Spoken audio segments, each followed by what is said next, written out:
Hari Raya Idul Fitri memang sudah berlalu, liburan panjang pun telah usai. Kini saatnya kembali melanjutkan rutinitas sehari-hari. Penyanyi dangdut Syaiful Jamil bahkan sudah berkutat dengan pekerjaannya sejak hari Selasa kemarin. Kan kemarin itu kan kita tuh habis ibaratnya ya bagi-bagi rezeki lah sama saudara-saudara juga gitu. Jadi kalau seandainya, duitnya habis, kalau nggak kerja lagi kan siapa yang mau ngasih duit gitu kan ibaratnya seperti itu. Justru sekarang lagi giat-giatnya nih. Sudah menjadi tradisi masyarakat.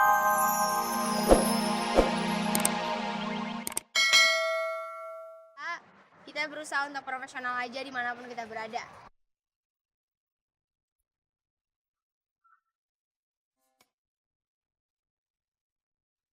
Presenter bedah rumah Ratna Listi kemarin sore melahirkan anak keduanya dengan selamat di rumah sakit Medistra. Ratna melahirkan bayi berbobot 3,2 kg dan panjang 50 cm ini secara normal. Jadi hanya dengan 3 kali ngeden aja dia langsung keluar gitu. Yang menarik adalah saya ikut selama dalam selama melahirkan ini saya ada di, sampingnya Ratna. Jadi saya menyaksikan benar kelahiran, si anak ini dari kelihatan kepalanya nih, kepalanya baru kelihatan sedikit gitu ya. Saya bisa saksikan karena, konsentrasi saya sudah tidak lagi 100% untuk menenangkan Ratna. Seperti anak pertama kan saya harus menenangkan Ratna, tapi kalau anak yang kedua, saya udah bisa nyuri-nyuri lihat anak. Jadi waktu kepalanya keluar sedikit, udah ngeden ke berapa ya, pertama itu udah kelihatan, kedua, ketiga langsung keluar seluruhnya, dengan cepat gitu, dengan lancar, sampai dokternya langsung pegang dan diserahkan kepada saya untuk, "Kamu mau potong ari-arinya?" Saya bilang, "Oke Dok, kalau boleh saya akan potong." Saya potong sendiri ari-arinya. Anak pertama Ratna dan Heri berjenis kelamin laki-laki. Jadi lengkap sudah mereka dikaruniai anak sepasang, anak lelaki dan perempuan. Cukup, sampai di sini aja, kita nggak mau banyak-banyak. Jadi kebetulan kita udah punya apa namanya, sepasang nih ya, Ratna, laki-laki dan perempuan. Jadi kita sudah cukuplah, yang penting bagaimana sekarang membesarkan si anak kita ini, dengan pendidikan yang cukup baik, dengan, agama yang baik gitu ya. Insya Allah Ratna mampulah mengajarkan agama karena dia juga pendidikan agama cukup kuat. Terus juga bagaimana kita mengajarkan, nilai-nilai sosial yang baik buat si anak itu sendiri gitu.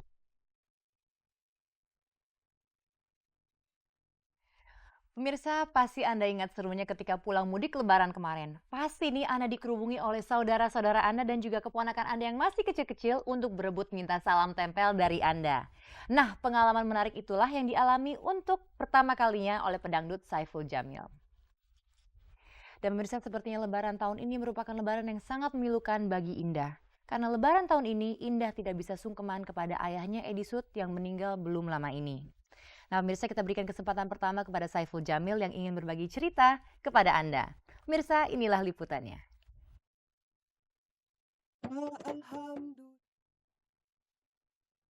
Hari Raya Idul Fitri memang sudah berlalu, liburan panjang pun telah usai. Kini saatnya kembali melanjutkan rutinitas sehari-hari. Penyanyi dangdut Syaiful Jamil bahkan sudah berkutat dengan pekerjaannya sejak hari Selasa kemarin. Kan kemarin itu kan kita tuh habis ibaratnya ya bagi-bagi rezeki lah sama saudara-saudara juga gitu. Jadi kalau seandainya, duitnya habis, kalau nggak kerja lagi kan siapa yang mau ngasih duit gitu kan ibaratnya seperti itu. Justru sekarang lagi giat-giatnya nih. Sudah menjadi tradisi masyarakat Indonesia untuk bagi-bagi rezeki di saat Hari Raya Lebaran. Bagi Syaiful membelikan baju baru dan memberikan salam tempel untuk para keponakannya sudah menjadi tradisi tersendiri. Khusus mulai tahun ini Syaiful pun harus merogoh koceknya lebih dalam untuk berbagi rezeki dengan para keponakan Dewi Persik. Karena tahun ini Syaiful ikut merayakan Lebaran di Jember, kampung halaman Dewi. Alhasil tabungannya selama ini lumayan terkuras habis. Untuk kemarin sih udah pokoknya over banget deh gitu. Bayangin aja pokoknya gini, sekarang satu pakaian itu kan rata-rata udah di atasnya udah paling murah ya, paling murah itu 100.000 itu paling murah.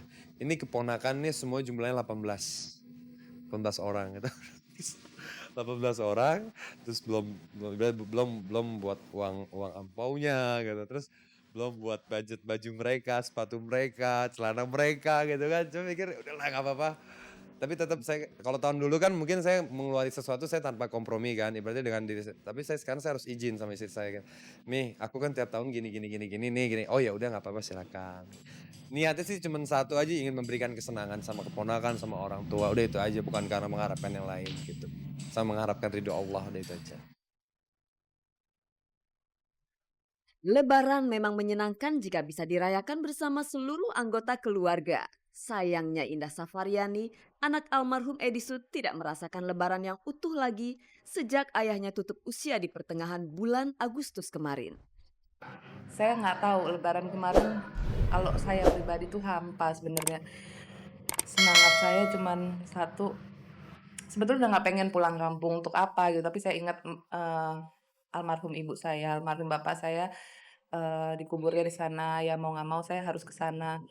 Tapi untuk semangatnya seperti tahun-tahun sebelumnya di mana saya sudah tahu bahwa nanti saya lebaran di Jogja, bahwa di situ ada bapak, atau saya liburan di Tasik pada saat itu karena bapak di situ. Sekarang udah nggak ada tujuan, tujuannya cuman pengen ngumpul kakak adik aja sekarang. Akhirnya saya memutuskan kemarin tinggal di rumah kakaknya papa yang kebetulan papa terakhir dirawat di situ ya. Bukan terakhir sih, banyak lebih lama dirawat oleh kakaknya. Ya untuk mengenang nostalgia aja, kalau saya sih begitu aja. Kenangan berlebaran bersama almarhum seperti apa yang paling berkesan bagi Indah? Kenangan yang paling berkesan tuh tahun lalu, dimana bener-bener itu lebaran pertama papa udah nggak sama istrinya, udah nggak dengan keluarga barunya gitu ya, pure dikembalikan sama Allah, papa dikembalikan ke kita gitu loh. Itu bener-bener beda rasanya Mas. Tahun lalu tuh bener-bener sedih gitu loh, bahwa lihat papa kok nasibnya seperti ini, tapi ada kebahagiaan yang lain di mana nih papa milik kita sekarang gitu loh. Jadi yang kita sholat id sungkeman tuh bener-bener yang pelukannya juga dalam gitu, bahwa ya udah inilah keluarga kita pak gitu loh. Susah seneng semua sekarang kita bareng-bareng gitu. Indah kemudian menyadari bahwa hidup di dunia ini hanya sementara. Ia harus menggunakannya semaksimal mungkin. Untuk itulah Indah berusaha mendekatkan diri pada kedua anaknya, Raka dan Pinkan, yang sering ia tinggal untuk bekerja. Ya alhamdulillah, tapi justru saya sekarang jadi ngerasa deket banget kan. Aku selama ini sibuk banget, jadi kadang-kadang aku ngerasa salah juga, jadi nggak pernah tahu pertumbuhan anak-anak. Cuman aku harus kembalikan lagi ke hal yang dimana aku sekarang single parents, jadi aku harus kerja yang lebih berat lagi karena aku harus menghidupi anak-anakku sendiri.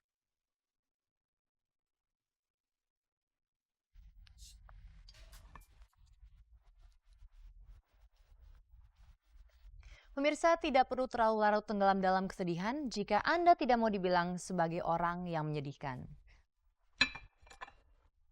Pemirsa, Indonesia mencatat banyak sekali artis bersaudara yang sukses merambah ke dunia hiburan. Kita sebut saja nih, keluarga Azhari, keluarga Haq, dan keluarga Atmanegara. Dan sepertinya akan ada satu lagi pasangan kakak beradik yang akan meramaikan daftar tersebut. Anda pasti kenal dong dengan VJ Katy. Nah, Katy mempunyai seorang adik kandung perempuan yang mengikuti jejaknya menjadi seorang yang terjun ke dunia hiburan. Anda ingin tahu lebih lengkap pemirsa? Mari kita saksikan tentunya hanya di GoSpot.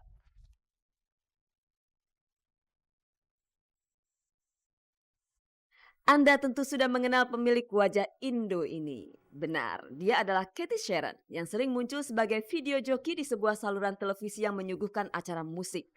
Nah, kalau cewek Indo satu ini, wajahnya mungkin kerap Anda lihat dalam sebuah iklan pembersih wajah atau dalam video klip terbaru Peter Pan, yang tak lain adalah soundtrack dari film layar lebar Alexandria. Cewek ini bernama Julie Estelle. Ternyata dua cewek ini punya hubungan darah. Cathy tak lain adalah kakak kandung Julie. Kekompakan mereka terjun ke dunia hiburan rupanya berkat dukungan Cathy yang mendorong adiknya untuk ikut casting. Aduh, aku tuh dari dulu, dari dia yang masih belum ikutan casting, aku udah nyuruh-nyuruh dia. Dan dulu waktu aku masih syuting, terus pemotretan segala macem, biasanya aku suka ngajakin adik aku ya, kamu ikut aja. Dan dia ikut, sampai dia juga sempet ditawarin, mau gak coba nge-VJ, tapi dia gak mau.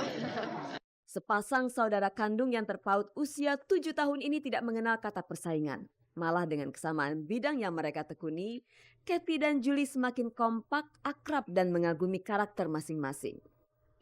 Yang aku paling suka dari Cathy mungkin